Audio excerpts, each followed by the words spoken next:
충격적으로 결국 그 이름이 현실이 됐습니다. IBK 기업은행이 완전히 다른 길을 선택했습니다. 단순히 감독 한 명이 바뀐 게 아닙니다. 팀의 운영 방식, 선수 기용 방식, 그리고 경기의 흐름을 읽는 방식까지 전부 새로 바뀔 수 있는 순간이 왔습니다.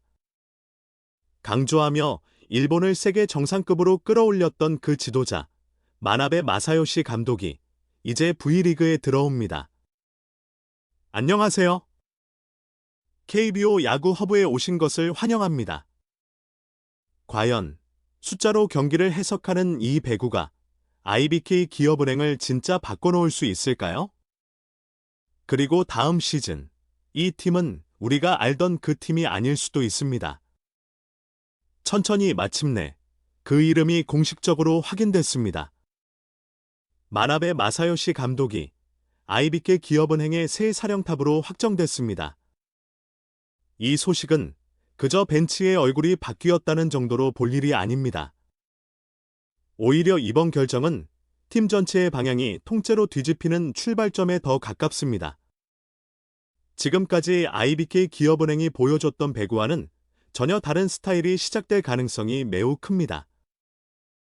왜냐하면 마나베 감독은 결과만 만든 지도자가 아니기 때문입니다. 이 감독의 진짜 특징은 배구를 바라보는 시선 자체가 다르다는 데 있습니다. 그는 감각만으로 승부하는 지도자가 아닙니다. 숫자를 읽고 패턴을 분석하고 그 데이터를 바탕으로 경기 흐름을 바꾸는 감독입니다.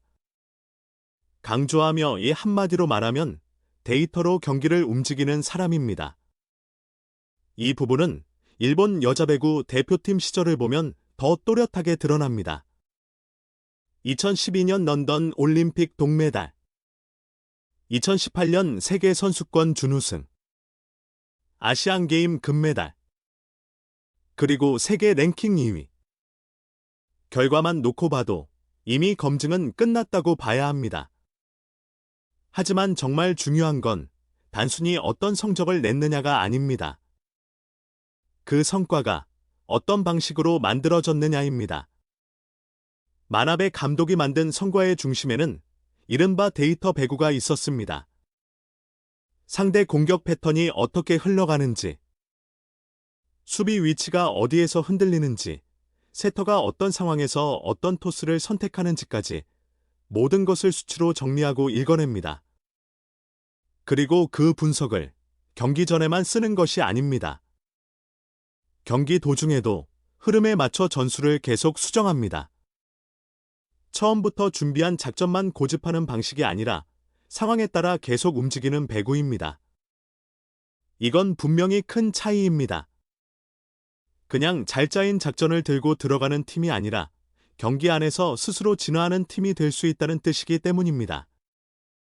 여기서 끝이 아닙니다. 마나베 감독은 개별 선수 관리에서도 숫자를 적극적으로 활용하는 인물입니다. 점프 능력, 스파이크 각도, 리시브 성공률, 움직임의 효율성까지 선수의 거의 모든 요소를 수치화해서 바라봅니다. 그리고 그 데이터를 바탕으로 선수마다 다른 훈련 프로그램을 설계합니다. 즉, 단순히 전술만 바꾸는 것이 아닙니다. 선수 한 명, 한 명의 구조 자체를 다시 설계하는 방식에 가깝습니다. 놀라며 이 대목이 사실 가장 무섭습니다. 감독이 바뀌었다는 수준이 아니라 팀을 구성하는 기본 언어 자체가 달라질 수 있기 때문입니다. 그리고 바로 이 지점이 IBK 기업은행이 그동안 가장 부족했던 부분과 정확히 맞닿아 있습니다. 공격력은 있었지만 연결이 흔들렸습니다. 수비는 버텼지만 그 수비가 득점으로 자연스럽게 이어지지 못했습니다. 전체적으로 버텨내는 힘은 있었지만 하나의 완성된 흐름으로 무기지 못한 순간이 많았습니다. 특히 세터 포지션 문제는 한 시즌 내내 반복해서 드러났던 약점이었습니다. 경기의 템포를 조절하고 공격의 질서를 세우고 흐름을 묶어야 할 자리가 흔들리다 보니 팀 전체가 같이 흔들릴 수밖에 없었습니다. 그런데 마나베 감독은 바로 이런 문제를 가장 잘 다루는 지도자입니다. 연결, 조직력, 전체 흐름 조정. 이 세 가지는 이 감독의 가장 큰 강점으로 꼽힙니다.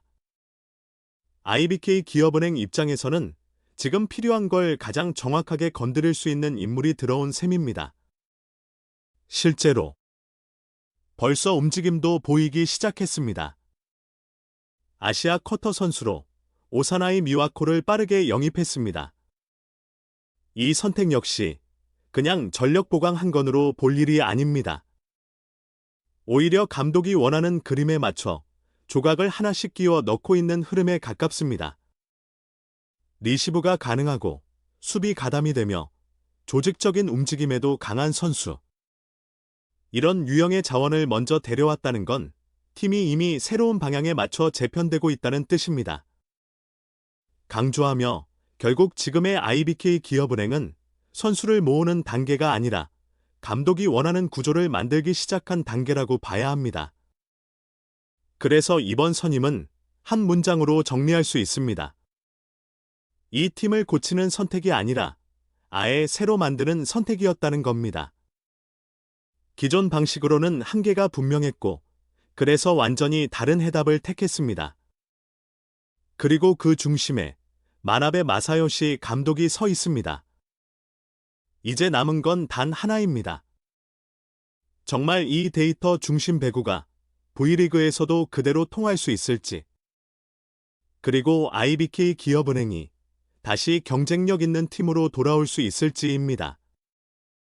아직 결과는 나오지 않았습니다.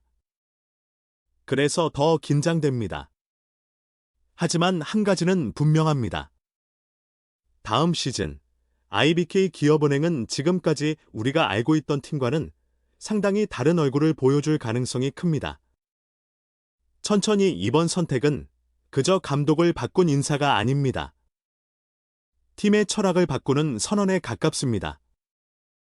그리고 그 변화가 성공한다면 IBK 기업은행은 다시 한번 V리그 판도를 흔드는 팀으로 올라설 수도 있습니다. 앞으로 이 변화가 어떤 결과로 이어질지 끝까지 지켜볼 필요가 있습니다. 오늘 영상은 여기까지입니다. 재미있게 보셨다면 구독과 좋아요, 알림 설정까지 부탁드립니다. 오늘도 시청해 주셔서 감사합니다.